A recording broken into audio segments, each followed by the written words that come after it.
김자린 캐스터 마감 상황 알려주세요. 네, 유럽 주요국 증시는 4월의 첫 거래에 일제히 하락으로 마감했습니다. 특히 독일의 닥스 지수는 1%대 뚜렷한 하락세가 포착됐는데요. 먼저 종가부터 함께 확인해 보겠습니다. 네, 독일의 닥스 지수는 1.09%, 영국의 FTSE 지수는 0.22%, 프랑스 까크 지수는 0.92% 하락했습니다. 특히 최근 강세를 이어갔던 헬스케어 업종이 약세로 전환하면서 지수 하락을 주도했습니다. 외에도 소매, 부동산, 여행, 레저 업종이 2%대 약세를 기록했고요. 다만 국제유가의 상승으로 인해서 에너지 섹터는 2.5% 올랐습니다.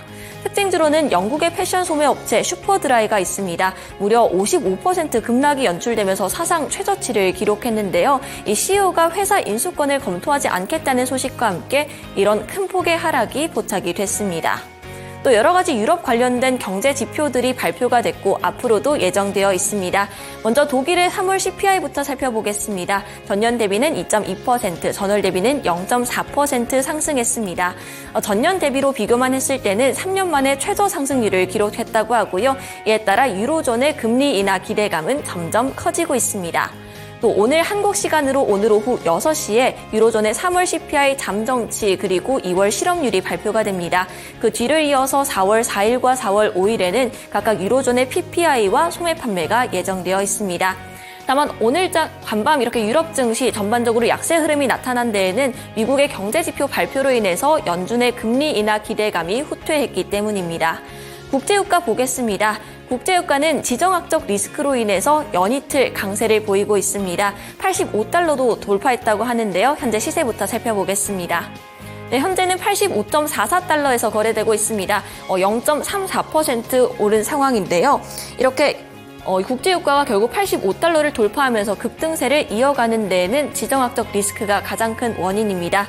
네, 이란의 영사관이 이스라엘에 의해서 공격을 받았는데 이 미사일 공격으로 인해서 총 7명 정도가 사망했다라는 보도가 있었고요.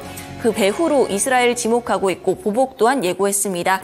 또 간밤 추가된 소식에 의하면 헤즈볼라 역시 이 이란의 보복에 동참할 것을 표명했습니다. 또 이제 이스라엘과 하마스에 대한 전쟁도 점점 더 심화되고 있습니다. 이스라엘이 새로운 휴전안을 제시했지만 하마스의 이스라엘군 철수 그리고 영구 휴전에 이스라엘이 단호한 입장을 보이면서 이 휴전안에는 크게 진전은 없는 상황인데요. 그리고 팔레스타인 가자 지구의 구호단체에 이스라엘이 공습을 가했습니다. 총 7명이 사망했다고 하고요. 이스라엘은 무고한 시민들을 다치게 했다며 실수를 인정했습니다. 이렇게 지정학적 리스크가 커지는 상황 속에서 국제유가는 상승을 보였고요. 금 가격 역시 뚜렷한 급등세를 확인할 수 있었습니다. 안전자산 선호 심리로 인해서 이렇게 금 가격이 2% 가까운 급등세가 연출됐고 2,300선까지 돌파했습니다. 함께 안전자산으로 분류되는 은가격 역시 5% 정도 급등세를 보였는데요. 거기에 이제 중국이 금 매수를 적극적으로 나서고 있습니다. 미중 갈등으로 인해서 달러 의존도를 낮추기 위함이고요. 또 중국 부동산과 주식시장의 침체로 대안인 금시장에 눈을 돌리고 있는 것입니다. 이에 따라 금 가격은 1.94% 오른 2,301달러에서 거래가 되고 있습니다. 네, 이렇게 유럽 주요국 증시부터 원자재 가격 마감 상황까지 함께 짚어봤습니다. 이어서 SH인베스트먼트 김선영 연구원 통해서 뉴욕 증시 마감 상황 알아보겠습니다. 네, 연구원님 안녕하세요. 예, 안녕하십니까. 간밤 뉴욕 증시 어떤 흐름 보였을까요? 예상을 일제히 상회한 미국의 경제 지표들이 국채금리의 상승세를 지속시키면서 오늘 뉴욕 증시는 하락세를 면치 못했으며 지수별로는 다우지수가 1%, S&P 500은 0.7, 나스닥은 0.95, 그리고 소형주 중심의 러셀 2000은 1.8%의 급락세를 나타났습니다. 2월 미국 기업들의 구인 건수가 880만 건을 기록하고 2월 미국 공장재 수주 역시 예상을 크게 상회한 점이 미국 경제의 견조함을 보여주면서 국채금리의 급등세를 지속시킨 데다 예상을 크게 하회한 1, 4분기 차량 인도수를 발표한 테슬라의 주가 급락으로 인해 IT와 성장주 전반이 하락하면서 시장 전반에 하락 압력으로 작용을 했는데요.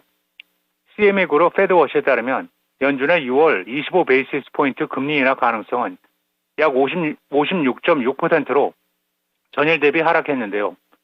어제 제롬 파월 연준 의장이 금리 인하 시기를 서두를 필요가 전혀 없다고 지적한 데 이어 다른 인사들도 인하 시기를 뒤로 미루는 모습인 가운데 오늘은 샌프란시스코의 메리 데일리 연은 총재와 클리블랜드의 로레타 메스터 총재 역시 올해 금리 인하를 예상하긴 하지만 조만간 완화를 시작할 것으로 예상하지는 않는다고 밝힌 점이 시장의 금리 인하 기대감을 낮췄다는 분석입니다.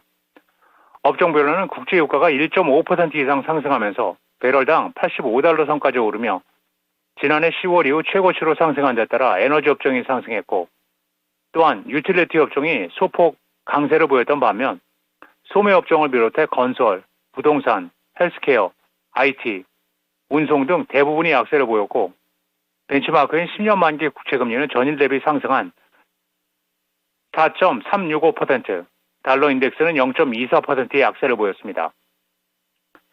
제넷 옐렌 미국 재무부 장관이 오는 3일부터 9일까지 중국을 방문할 예정이라고 재무부가 밝혔습니다. 옐렌 장관은 작년 7월 이후 9개월 만에 이루어지는 중국 방문에서 미국 노동자와 기업을 공정하게 대우해달라고 요구할 계획인데요. 여기에는 불공정 무역 관행을 압박하고 중국의 산업 공급 과잉이 세계 경제에 미치는 영향을 강조하는 것도 포함된다고 재무부는 설명하고 있는 가운데, 옐렌 장관은 지난 27일 태양광 업체들을 방문한 자리에서 중국의 공급 과잉이 국제 가격과 생산 질서를 왜곡하고 미국을 비롯한 전 세계 노동자와 기업에게 피해를 주고 있다고 비판한 바 있었습니다. 한편 백악관은 조 바이든 대통령이 시진핑 주석과의 통화에서 중국의 불공정한 무역 정책과 비시장적인 경제 관행에 대해 우려를 제기했고, 미국의 첨단 기술이 미국의 안보를 저해하는 데 사용되지 않도록 하는 데 필요한 조치를 계속하겠다는 입장을 밝혔으며, 옐렌 장관 역시 이번 방중 기간 이런 입장을 재확인할 것으로 예상되는 가운데, 옐렌 장관은 불법 금융 대응과 금융 안정성 강화, 기후변화 대응, 그리고 개발도상국들의 부채 부담 완화 등의 분야에서 중국과의 협력 확대를 추진한 방침으로 알려지고 있습니다. 미셸 보우먼 미국 연준 의사가 은행에 대한 규제로 인해 미국 은행 수가 감소할 수 있다고 우려했습니다. 보우먼 의사는 1년 전 실리콘밸리 은행과 시그너처 뱅크의 파산, 그리고 그에 따른 은행 시스템 스트레스로 많은 기관이 축소됐으며, 규제 당국이 규제와 감독 접근 방식에 다시 초점을 맞추게 됐다면서 미국 내에서 은행 수가 감소하는 것에 우려하고 있다며, 지난 10년간 은행 산업이 급속하게 발전돼 왔지만 새로운 은행 형성은 크게 정체되어 있다고 평가하면서 새로운 은행 설립 시 신청 절차가 상당히 지연되면서 규제 승인에 1년 이상이 걸리는 점, 그리고 인수합병 과정의 불확실성 등을 지적하면서 합리적이고 법적 프레임워크와 일치하는 검토 표준을 적용해 규제 의사결정의 속도와 적시성을 향상하는 데 중점을 둬야 한다고 말했습니다. 회사의 2대 주주인 세계 최대 자산운용사 블랙록이 밥 아이거 CEO를 지지한다고 밝혔다는 뉴스로 오늘 월트 디즈니의 주가가 1.06% 상승한 122달러 82센트의 거래를 마쳤습니다. 이에 따라 밥 아이거 CEO는 디즈니의 변화를 시도하고 있는 행동주의 투자자 넬슨 펠스를 상대로 승기를 잡았다는 분석인데요. 블랙록은 약 90억 달러에 달하는 디즈니의 지분 4% 이상을 보유하고 있으며, 또 다른 자산 보유사인 티로 프라이스 역시 아이거를 지지한다고 밝혔으며, 개인 주주로 최대 지분을 보유하고 있는 조지 루카스를 비롯해 현재까지 절반 이상의 표를 가진 주주들이 디즈니 경영진에 손을 들어주고 있는 것으로 나타나고 있습니다. 한편 넬슨 펠스가 이끄는 트리안 파트너스는 디즈니 이사 외에 펠스와 제이 라슬로를 비롯한 새로운 이사를 추천한 상태로 어제 미국 최대 연기금인 캘리포니아 공무원 연금과 뉴버거 범한 등 기관 투자자들의 지지를 확보했지만 현재까지 과반 확보에는 실패한 것이라는 분석인데요. 양측은 디즈니가 풍부한 지적 재산권과 테마파크를 통해 얼마나 많은 돈을 벌여야 하는지를 두고 논쟁을 벌이고 있으며, 펠스는 디즈니가 더 많은 현금 흐름을 확보해야 한다고 주장하고 있는 것으로 알려지고 있습니다. 마지막으로 내일은 ADP사의 3월 미국 민간 부분 고용지표가 발표되며 시장 예상은 전달 대비 증가 한 15만 건, 이어 모기지은행협회의 주간 모기지 신청 건수, 에너지청의 주간 원유 재고, S&P 글로벌의 3월 미국 서비스 PMI 최종치가 발표되고 에퀴티 브랜드 잉크, 리바이 스트라우스, 리소시스 커넥션, 시뮬레이션스 플러스 잉크, 스포츠맨스 웨어하우스, 블랙베리 LTD, 그리고 노바소스 리소시스가 지난 분기 실적을 발표할 예정입니다. 네, 뉴욕 증시 마감 상황과 주요 일정까지 짚어봤습니다. 오늘 말씀 고맙습니다. 네, 감사합니다. 간밤 뉴욕 증시 3대 지수 일제히 하락으로 마감했습니다. 특히 테슬라가 5%대 급락세를 보였는데요. 이어서 어제장 국내 증시 마감 상황 살펴보겠습니다. 양지수 모두 방향성이 조금 달랐습니다. 코스피 종가부터 확인해 보시면 0.19% 오른 2753선에서 마무리가 됐습니다. 5포인트 정도로 큰 폭의 오름폭은 없었고요. 거기에 이제 반도체 등 일부 종목들 쪽으로 쏠림 현상이 심했기 때문에 그 상승을 체감하기는 쉽지 않았습니다. 실제로 코스피 전체 종목들 중에서 20%가량만이 상승률을 어제 기록했다고 하는데요. 그래도 이 코스피 지수 2750선은 다시금 회복했습니다. 반대로 코스닥은 파란불 켰습니다. 2.29% 정말 뚜렷한 하락세가 연출이 됐는데요. 장중 점점 낙폭을 깊혀나가면서 결국 880선대까지 무너지는 모습이었습니다. 다만 다시 소폭 반등하면서 891선에서 마무리가 됐고요. 선물지수는 0.41% 상승으로 마감했습니다. 네, 어제장 이렇게 양시장의 희비를 갈랐던 건 결국 외국인의 수급이었습니다. 투자주체별 매매 동향 통해서 조금 더 자세하게 짚어보겠습니다. 네, 코스피에서는 외국인이 1조 원 넘게 사들였습니다. 이렇게 6거래 연속 매수세를 이어가고 있고요. 개인과 기관은 각각 6천억 원, 3천억 원대 팔자세를 기록했는데 이 기관은 하루 만에 매도로 전환했고 다만 투신 쪽에서는 순매수를 보였습니다. 네, 코스닥에서는 외국인과 기관의 동반 매도세가 포착이 됐습니다. 결국 이렇게 쌍끌이 매도가 지수 하락을 주도한 건데요. 각각 2천억 원대 매도 우위를 기록했고요. 개인 홀로 4,769억 원 매수 우위를 보였습니다. 이렇게 투자주체별 매매 동향을 살펴보시면 코스피 쪽에서만 외국인의 강한 유입을 포착할 수 있었습니다. 그 중에서도 사실 반도체주, 특히 삼성전자를 위주로 강한 외국인의 수급 쏠림 현상이 있었는데요. 실제로 코스피 어제 외국인이 1조 70억 원 가량을 매수했는데 그중 1조 30억 원 가량이 삼성전자였다고 합니다. 삼성전자를 필두로 반도체주에 대한 이야기부터 해보겠습니다. 네, 삼성전자가 어제 3.66% 오르면서 85,000원에서 거래를 마쳤습니다. 이렇게 보시면 외국인이 12거래일째 순매수세를 이어가는 모습을 확인할 수 있었는데요. 이렇게 반도체주가 어제장 크게 상승한 데에는 마이크론의 훈풍 역할이 컸습니다. 중국의 반도체 패키징 및 테스트 공장을 건설하고 또 뱅크 오브 아메리카가 목표 주가를 120달러에서 144달러로 상향 조정했기 때문입니다. 마이크론이 5%대 급등했고 필라델피아 반도체 지수도 1%대 강세를 기록하면서 국내 반도체 관련 종목들도 일제히 좋았는데요. 그 중에서도 SSD 수요 증가로 가격이 인상된다는 소식에 SK하이닉스와 삼성전자 관련 종목들이 좋았습니다. 네, 삼성전자가 2분기부터 SSD 가격을 20%에서 25% 정도 인상한다고 합니다. 사실 랜드 가격은 지난해부터 꾸준히 우상향하는 모습을 보였는데요. 이 SSD라고 하면 대용량 저장 장치로 낸드 플래시 메모리로 제작이 됩니다. 최근 데이터 센터 구축으로 인해서 스토리지 용량을 늘리려는 기업들이 늘고 있고 이로 인해서 SSD 수요가 늘고 있습니다. 이 품귀 현상으로 인해서 수혜를 받을 수 있는 종목으로는 삼성전자와 SK하이닉스부터 살펴보겠습니다. 삼성전자 아까 살펴보셨다시피 3%대 급증세를 기록했고요. 또 12거래일 연속 외국인의 순매수세가 유입됐습니다. 다만 SK하이닉스의 경우에는 외국인이 매도로 전환을 했는데 기관 쪽에서 자금이 대거 유입되면서 어제장에서는 강보합권 수준에서 거래를 마쳤습니다.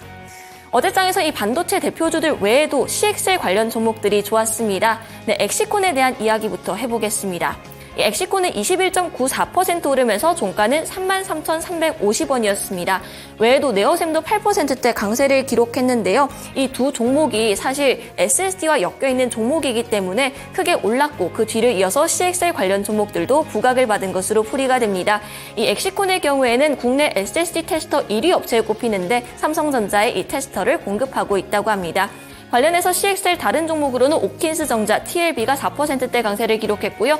퀄리타스 반도체가 1% 상승률을 보였습니다. 네, 간밤 추가된 소식 살펴보겠습니다. 마이크론이 1% 하락으로 돌아섰고 필라델피아 반도체 지수도 어제 상승분을 그대로 반납하는 모습을 보였습니다.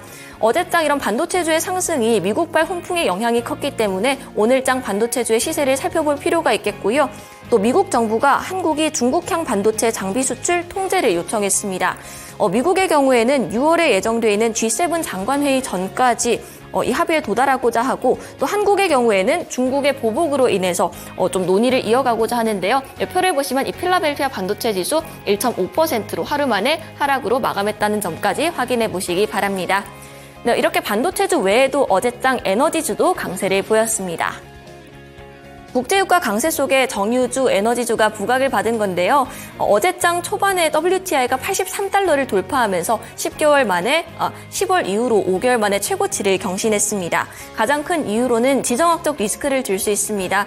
이 시리아 주재 이란 영사관이 미사일 공격을 받으면서 중동 확전에 대한 우려감이 커져 있기 때문인데요. 거기에 오늘 오펙 플러스 장관급 회의가 예정되어 있는데 올 3분기 그리고 4분기에 감산이 이어질지에 대한 여부를 시장은 주목하고 있습니다. 관련 종목들 살펴보겠습니다. 흥부석유가 상한가에 진입을 했습니다. 29.98% 오르면서 13,050원에 장을 마쳤고요. 한국석유도 22% 급등세를 보이면서 15,310원에 종가를 형성했습니다. 외에도 중앙에너비스, 대성에너지, GSE 같은 종목들도 각각 6%에서 11% 상승률을 보였는데 이 종목들 모두 장 후반으로 갈수록 탄력을 점점 키워나가면서 마무리가 됐다는 점도 한번 확인해 보시기 바라겠고요. 추가적인 소식도 함께 살펴보겠습니다. 네, WTI가 85달러를 간밤에 돌파를 했습니다. 친이란 무장 세력 헤즈볼라도 보복 동참을 예고했고 이스라엘이 가자지구 구호단체를 공습했기 때문입니다. 네, WTI 시세부터 살펴보시면요. 1.72% 오르면서 85달러 선을 이렇게 돌파하는 모습을 확인할 수 있습니다. 현재 시세는 85.15달러에서 거래되고 있습니다. 마지막으로 풍력주 살펴보겠습니다. 정부가 해상풍력 발전 추진 계획으로 강세를 보이고 있다라는 소식을 제가 어제 전해드린 바가 있는데요. 이렇게 풍력주 연이틀 강세를 기록하고 있습니다. 2030년까지 100조 원가량의 투자가 이루어질 것으로 보이고 이렇게 정부가 신재생 에너지에 큰 폭의 투자를 늘려가는 모습을 확인할 수 있었는데요. 관련 종목들 바로 살펴보시면요. SK D&D와 SK 이터닉스부터 보겠습니다. 이 두 종목은 사실 풍력주에 대한 이야기도 있지만 어제장에서는 인적 분할에 대한 이슈가 더 컸습니다. SK 이터닉스가 SK D&D로부터 인적 분할을 했는데요. 이 SK D&D는 부동산, SK 이터닉스는 신재생 사업을 맡기로 했습니다. 이터닉스의 경우에는 상장 3거래 연속으로 상한가에 진입을 했고요. 계속해서 신규 상장 효과가 지속되고 있습니다. 외에도 풍력주 중에서는 세진중공업, 금양그린파워가 6% 넘는 상승률을 보였고 대명에너지도 3.58% 강세로 마감했습니다. 네, 이렇게 어제장 특징 섹터 3가지 모두 살펴봤습니다. 글로벌 시황 마감 전해드렸습니다.